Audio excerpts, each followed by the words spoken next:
Sir sir പറഞ്ഞത് കറക്റ്റാണ്. Sir അയച്ച IP അഡ്രസ്സിന്റെ ലൊക്കേഷൻ ഇതാണ്. അടുത്തുള്ള വീടുകളിൽ ചോദിച്ചപ്പോൾ 2-3 മാസമായിട്ട് ഇവിടെ ആളുണ്ടെന്നാണ് പറയുന്നത്. അകത്ത് 2 പേരുണ്ട് സാർ. സാർ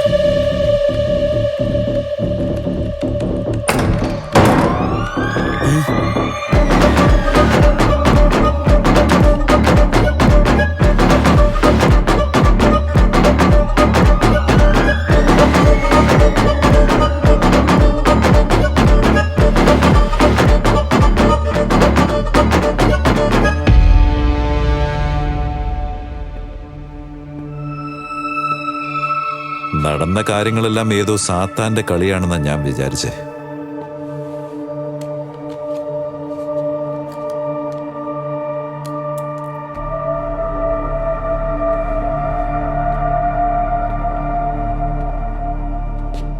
ഇങ്ങനെ ലോക്കാവുമെന്ന് നിങ്ങൾ വിചാരിച്ചിട്ടുണ്ടാവില്ല അല്ലേ?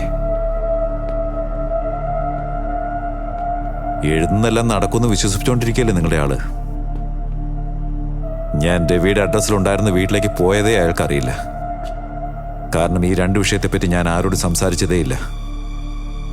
സംസാരിച്ചാലല്ലേ നിനക്കത് അറിയിക്കാൻ പറ്റൂ.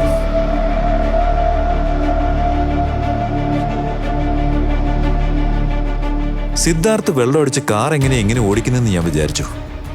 പക്ഷെ അതും നിന്റെ കൺട്രോളിൽ തന്നെയായിരുന്നു. നീ ആരാ എന്താ എല്ലാ ബാക്ക്ഗ്രൗണ്ടും എനിക്കറിയാം. ഇനി നടക്കാൻ പോകുന്ന എന്താന്ന് ഞാൻ അങ്ങോട്ട് പറയട്ടെ.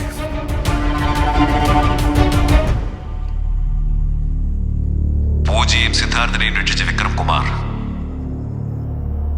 ഇതിന് കാരണക്കാരനായ രവി എൻകൗണ്ടർ ചെയ്ത് കൊന്നുകളഞ്ഞു. ഇതും താനങ്ങോട്ട് എഴുത്.